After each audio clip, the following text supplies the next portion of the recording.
Hey everyone, welcome back to the Be More podcast, where we inspire you to be more of every role within the Salesforce ecosystem and beyond. For today's session, we are exploring what it takes to be more developer relations. And I'm joined today by Peter. So can you introduce yourself to our audience, please?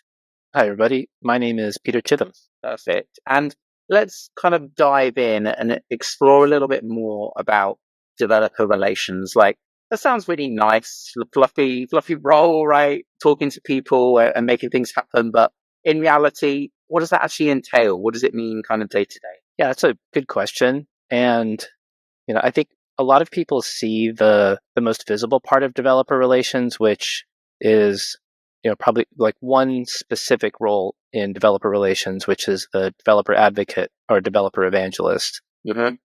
But if you take a step back from what developer relations, or from that very visible part of it, to everything that developer relations could be in a technology company, if you think about it, any tech company who has some kind of technical user that helps them deliver software to an end user could have a developer relations function. The real work of developer relations is to enable and empower those technical users. In the Salesforce world, as with a lot of things in the Salesforce world, there's always it's a little bit different from perhaps how it's practiced elsewhere, or I would say there's sort of a unique flavor that the Salesforce world brings out. And one of those is that when I talk to people about developer relations in the Salesforce world, I like to use the word technical practitioner. So what's a developer?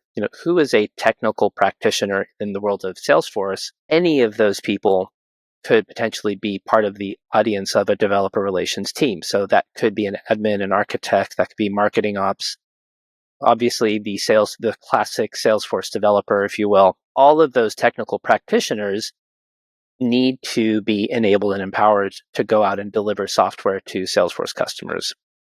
And that's really the job of developer relations. In a more broad, abstract sense, one pretty traditional way of looking at developer relations is by breaking it down into 4 core activities. One is developer marketing. And so the developer marketing side is really the sort of top of funnel. How do you make those technical practitioners aware of the software that they can go and use? In more traditional developer scenarios, oftentimes that's a critical piece of the sales cycle, because the way that you get paid is when some developer goes and sticks an API call to your API in their app that they built, right? And so developer relations can be really critical in the sales cycle. And that's that developer marketing side. Developer learning is the next. So once you make somebody aware of your product, how are they going to learn how to use it? And so that can be a combination of documentation, tutorials. It could be blogs, although the blogs could be more developer marketing. It just depends on how you approach those. Videos, there's all kinds of things that, could be the learning side. Developer success, which, think about what customer success roles do for any software company, and then focus that on that technical practitioner. That is also part of developer relations potentially. And then developer experience, so what's the user experience of that technical practitioner throughout their life cycle with that product, from the moment they encounter it the first time to attempting to use it for the first time to getting it into production for the first time. All of those things that either present ease of use or friction to the person trying to go and use your product as a technical practitioner. Those are all developer experience. And then there's kind of a fifth thing that underpins all of those, which I think a lot of people in the Salesforce world will really identify with, and that's developer community. Because any of those other pieces can then go to and access and work with a community to get their jobs done as well. And I think Salesforce is really remarkable for the community that's grown up around it, particularly for enterprise software. I've been in enterprise software for 25 years, never seen anything like it before I came to Salesforce. Since then, I've learned there are some other enterprise software communities like that. So it's not unique, but it is certainly remarkable, you would say. And if you think about how Salesforce, I want to use like a pejorative term for this, but leverages the community in order to magnify and to enable, and multiply the work that Salesforce employees do. Like it's very much a traditional developer relations play, you would say, with as far as communities go. And I think one thing to focus on a little bit too is that the people that work in developer relations can have a lot of different titles. And some of them look like developer relations titles. So you'll see things like developer evangelist, developer DevRel, some people will just call themselves, or developer advocate is a really popular one now because evangelist, some people don't get on with the religious connotations with that, understandably. Developer relations engineer, I've seen that.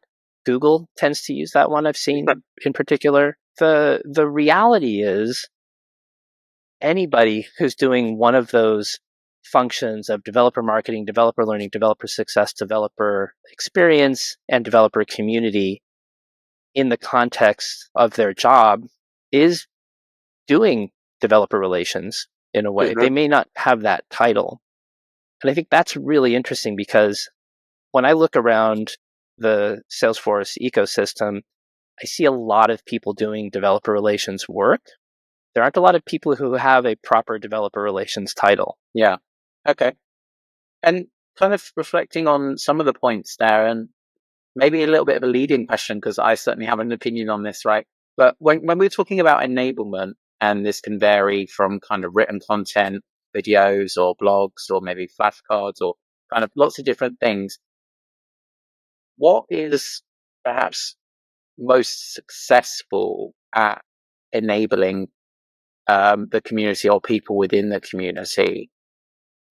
Curious to know what you think of that. That's define success, I guess. So, to stay very abstract, the key question I think that's worth asking is always, did it help that person with their job? Mm-hmm. Right?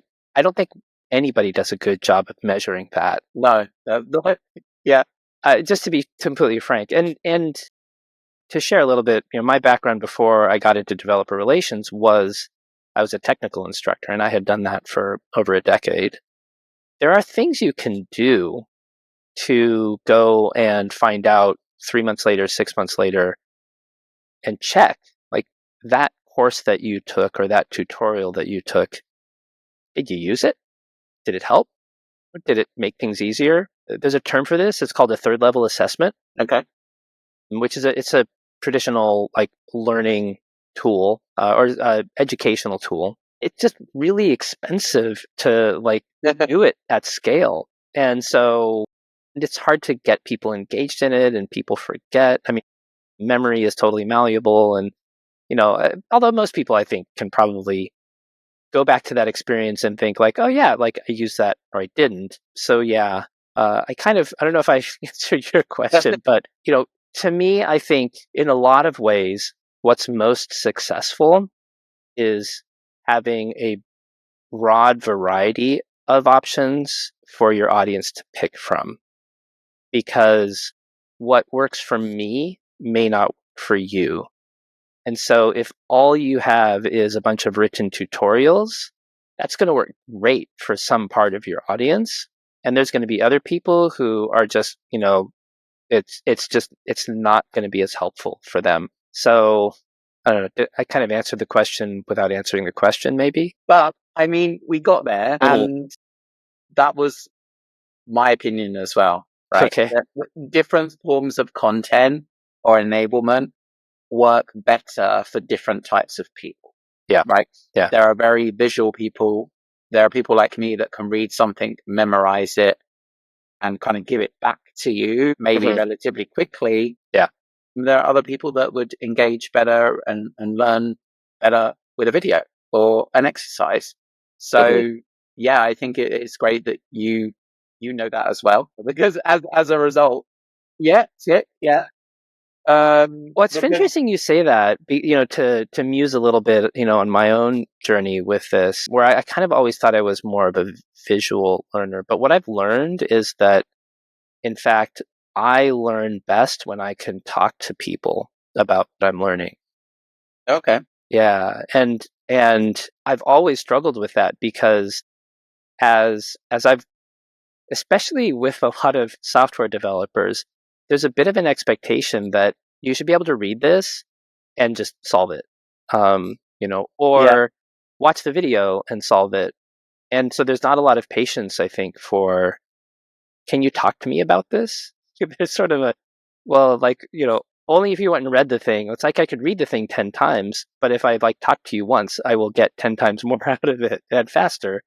But it's I understand that that's also a resource drain, and people, I don't think I understood that about myself well enough until very recently to be able to actually express that to people. yeah, definitely. And I think it's kind of like having that conversation with someone. You can ultimately ask, but why does it work this way, right? Yeah. Because Yeah. that's sometimes the thing that's missing from a written piece of content or instructions. Sure, you can follow the instructions, Totally. memorize the thing, but why? And I think that that's a really powerful question when you're having those conversations for sure. So thinking now about developer relations, do you typically see people in this role full time, or do you perhaps play this role and then maybe another point of your day are a traditional developer or are a business analyst or are a solution architect? Like, how do you find that that pans out from your experience?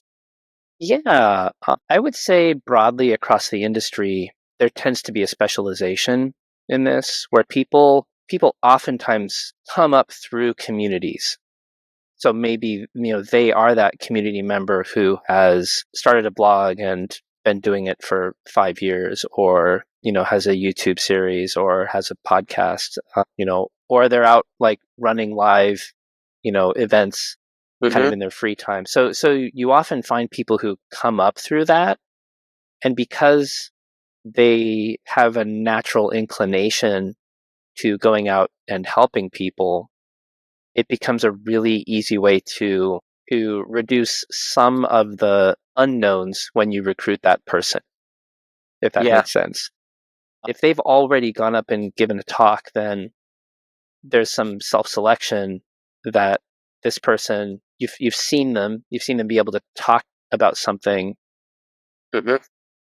or write something or do a video, and you've seen them be able to express that idea, and so you can kind of trust that there will be likely some success with that. And so, what ends up happening is a lot of those people will then get recruited into developer relations positions.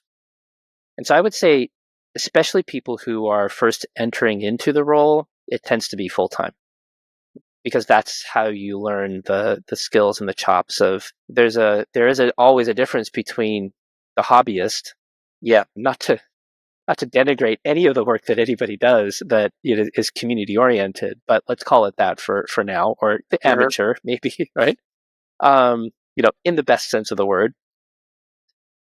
then going and doing that work for a company where it's no longer, yes, your intuition about what is good content is absolutely critical to the role. Like you need to have that empathy for your audience, and then the ability to foresee you know what they not just what they need right now, but what they're going to need in 3 months or 6 months. Yeah.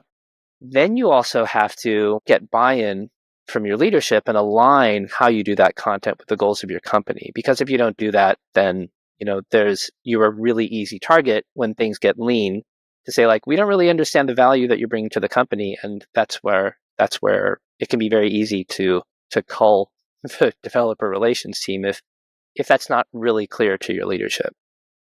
So I think, you tend to get recruited in, work full time. A lot of people who've been in it for a while, it's not that they won't stay full time, but you will see more people like me where I've moved to doing this role as a freelance advisor and I'm working with several different clients on a part-time basis. And that works really well for them because they pay me a little bit, each client pays me a little bit less money than an FTE, but I bring the value that I bring. And it works well for me because I kind of get exposure to a lot of interesting problems from different clients, but I don't have a full-time job with any of them. So you can definitely do part-time DevRel work. And, I guess another way that part-time happens is when companies are first toying with the idea of adding a developer relations function, oftentimes they will pull somebody from another role and kind of give that to them as a sort of part-time responsibility. And that can be really tricky. Yeah, I think you need to be very clear about what your goals are for each part of your job, and how much of your sort of mind space and your time you devote to each of those, especially if one of them is really directly revenue generating and you're doing developer relations, which isn't necessarily directly revenue generating. It can be really hard to be in tension with, well, I need to step away from the revenue generating bit, and like a real common one is a pre-sales engineer who then does sort of part-time developer relations. So getting really good buy-in and making sure you have a really good structure, and understanding from your leadership as to what the value is you bring and which things you do bring what kind of value. Yeah. Okay. Awesome. I think that's great, and certainly I can relate to the content bit that you spoke about kind of putting out the content that's going to attract to people or kind of get their attention. Like, nothing against Slack, right? I love Slack, and I've written a number of things about Slack, right? But if I write an article for Salesforce Ben about Slack, and then I write an article for Salesforce Ben about Flow, it doesn't take a genius to guess which article is going to perform better and get more views. Right. So I can certainly relate to that in terms of like when you're planning content, maybe putting content together, trying to understand, is this what my audience need? Is this the type of thing they're looking for? Or is this perhaps a little bit of a niche? So kind of thinking about this now as somebody that's listening and maybe they're feeling inspired, right? They want to be more developer relations themselves. What tips, advice would you give to that person? For anybody who comes to me and asks that, I would say the first thing is have a kind of technology niche to begin with, or at least have the technology expertise. And a lot of people can be a bit standoffish about wanting to call themselves experts, but just need to be honest with yourself what your level of expertise is. You don't need to be, absolute genius with a technology to be able to go and represent it to people or to just share as much as you know, right? And then you need to do the work, the content work, right? So if it's developer advocate specifically, and how do you like to communicate? Do you like to write? Do you like to do videos? Do you like to do podcasts? Like, what is your preferred way of reaching an audience? And that's usually the easiest way to get yourself into that cycle of regularly creating something that people are going to consume. And then I would say make yourself really visible on whatever channels you're on. When I first started, Twitter was absolutely the place to be, and there was kind of a buzz around it. I think especially in the last week, there's more and more of an exodus happening, and where I'm seeing a lot of developers and developer community folks go is Blue Sky. I think there was a bit of a question whether Blue Sky or Threads was going to kind of take precedence, but it looks like right now Blue Sky is where a lot of developer relations folks are going. And then find developer relations people and get to know them. So there's a number of DevRel communities out there. There's DevRel.net. There's a Slack community. There's also the Developer Relations Foundation that is sponsored by the Linux Foundation. So this is kind of a it's a brand new body of people that are trying to set up like best practices and and talk about and reflect on like how do you do developer relations out there. So yeah, so I guess that's what I'd say is, have your technical expertise, get some content out there so people will find you, go to social and be active and be positive on social. And I think this is something that people can easily get wrong because and I mix politics with my social right now, so I need to be a little careful as well. But there's a difference between having yourself out there and like getting negative with it. And there are people that I've seen who wanted to go into developer relations where there was kind of a negative vibe to their their tone, not 100%, but like enough of it that you picked up on it. And it's not that you have to be all flowery and synthetic. You don't need to be inauthentic, right? Mm-hmm. But there's ways of taking your authenticity and being constructive with it as opposed to tearing people down, Yeah. And so sorry, I meant to sum up and I went off on a tangent. But then get to know DevRel people, like find some people in developer relations. That's great. And perhaps without knowing it, you have shouted out another episode of mine, Be More Authentic. We did. There you go. Because I think that's important as well. But there's certainly that line of being professional and crossing that boundary of, in my opinion, from what I've seen, mixing this thing and politics does not go well. Do not do it because you're going to end up in a sticky situation because not everyone will agree with you, right? Absolutely. Yeah. So yeah, and there's ways to do that. I think to just like say like, look, this is how I feel, and so I think there's a right way and a wrong way sometimes. But and actually that brings me the way what you just said makes me I've seen you be quite vocal in the Salesforce community, and I think what's your experience with finding that balance between being honest, and like trying to be constructive and that sort of thing? Because it seems like something that like you've probably experienced. Yeah. I'm turning the tables on you, Tom. Yeah, I'm feeling seen all of a sudden. I'm feeling watched. Yeah. Well, that's a great question. I think a couple of tips is to like actively listen to what people are saying.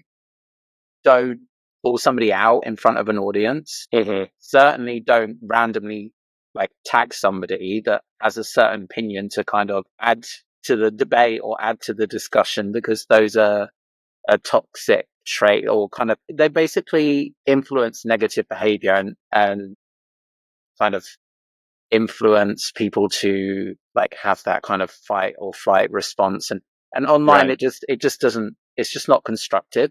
It's not meaningful. It doesn't really deliver much value for anybody involved unless you're looking to have an argument. Like, that's not the right thing to do. Mm-hmm. Yes, people do have different opinions and that's fine, but don't be afraid to say, okay, like that's fine. Like we're going to have to agree to disagree. Like, don't live or die by your opinions, because you'll end up being cancelled, or you'll end up like getting a bad reputation for being somebody that calls things out or says how they feel, whatever. I think there is that line of being honest, authentic, but also constructive, because you shouldn't be doing this to take down other people or to better other people. You should be doing this to help others. Mm-hmm. Yeah. And better others. So whatever you're doing, try to do it constructively. Yeah. And I'm mindful of a specific instance where I forget what there was some feature that there was a challenge, and you were one of the people kind of spearheading the voice of the community, if I could put it that way. And you were very vocal, but at the same time, the minute there was engagement, like you were totally engaged in like solutions, right? mm-hmm. And I think like that's the kind of thing that like if I were to try and like counsel somebody how to have that social engagement, when you're part of the community, it's exactly that. Like, go be vocal, like make noise, get heard, get noticed, and get the attention of whoever can help with that problem.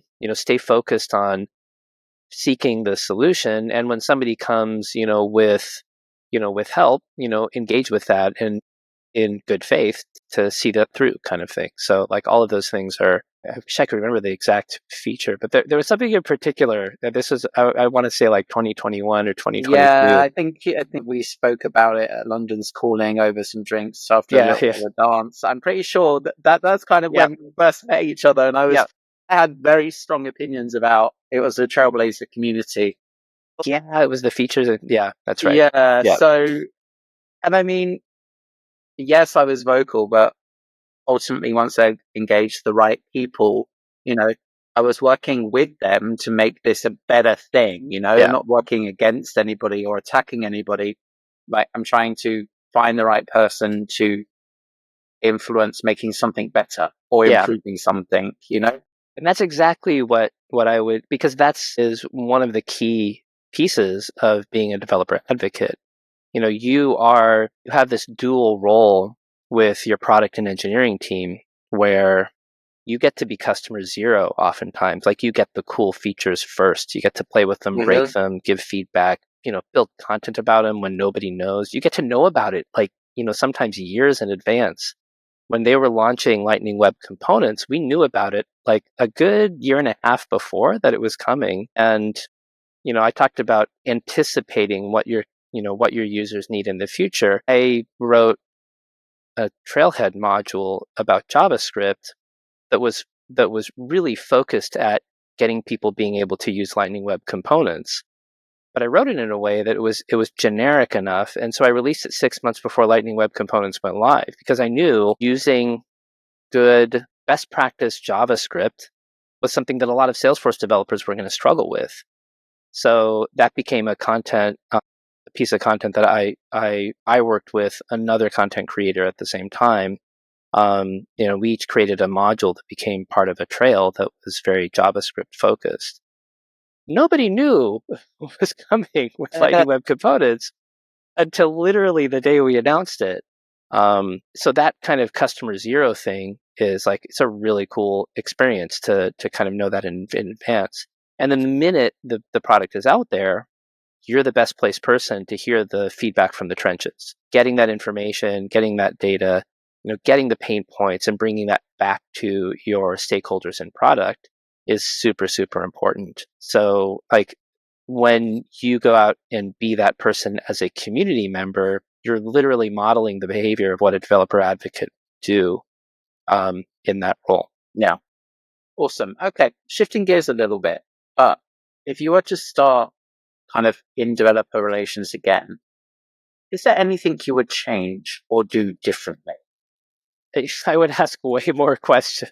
I was a bit of a deer in the headlights, I'll be honest, and a bit intimidated by who I was working with. And I just wish I would have gone into it with a bit more of a beginner's mindset and just like walked in and said, I have a tendency to get into a place and then just adapt and kind of do. Right. And I think I could have learned a lot more if I'd spend more time, especially the first like 6 months, asking more questions, asking why a lot more, and yeah, and I think just having that beginner's mindset.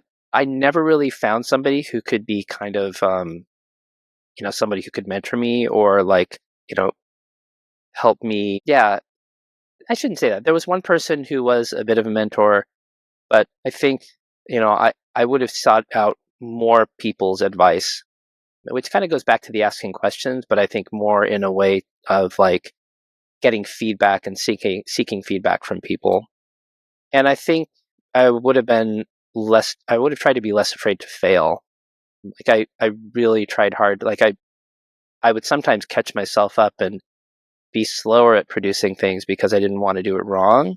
And I think, which Mhm. like that was something that I think I would have been able to do more if I would have just been willing to try something, not be successful, and learn from it. Because it's a great thing when you're when you're writing a story about how to be successful, how you fail is a part of that story, and people are interested in that, it turns out. Yeah, definitely. And I think if you didn't fail, you wouldn't have adapted. So I think that's a great way to look at it. And personally, like I've been on this journey, like, I don't know, the last 6 months or so about perfection and letting go of perfection and accepting good enough. For me, at a point in time, perfection, good enough was failure. Perfection was like being successful, if that makes sense. Yeah, totally. So can totally relate to that. And I think that's really important. So if you were to summarize some characteristics and like personality traits about somebody involved in developer relations, like which phrases or key words come to mind, like curiosity, any others? I feel like I'm drawing a blank here. I mean, curiosity, yes, for sure. Yeah. I think and this isn't like a word or like a Yeah. characteristic, but there is a really important, I'm not going to call it characteristic because I don't want it to be thought of as like you either have it or you don't. I think it's something that can be learned. There's a really important spectrum that every successful developer relations person needs to operate on. And that is this pendulum between executing and being really tactical in how you approach something, and then stepping back and seeing things from a strategic standpoint and how it impacts the broader business, or how you need to think about this long term, or whatever strategy looks like to whatever business that you're working on. I think a lot of people who start in developer relations come to it as having been software engineers. And so they have a tendency to show up and say, okay, tell me what to do. And then they go do it, which is definitely, that's not necessarily what software engineers do. It's highly reductionist, rather than what I said. But there is a bit of that sort of like, okay, I've got this new user story. I'm going to go implement it. And, there's more than just like, I'm going to write some code. You have to think through it. But that's kind of the job is, you're part of a team. You get the next feature you need to build, you go and build it. As a developer advocate or anybody in developer relations, unless you're somebody very junior or just starting, the really pays to take a long-term and a strategic perspective on what it is that you need to go and communicate. And that kind of goes back to that idea of anticipating what is your audience going to need? What do they need now? Yes, but is there something that you can foresee them needing in 6 months' time? And what do you need to do now to set yourself up for success in 6 months' time? Because if that feature launches in 6 months and you haven't planned ahead and you haven't, you don't have a strategy for how you're going to communicate with it, then the community is going to own the narrative about it. And you're not going to be able to, you're going to be fighting their perception as opposed to like what you want them to see about that feature. Yeah, definitely. And I think your example of LWC really fits there because you started to sow the seeds months before it was even a thing, right? Yeah. And that was just one piece of a whole lot of other content. There was sample apps. There was a whole series of blog posts. There was an initiative where all the developer advocates went out to developer groups and engaged directly. We brought product into that. So people and engineering, we actually had engineers who built Lightning Web Components out at developer groups and user groups to talk about what this was and why it was important. And that was an exceptional release. There was a lot going on there.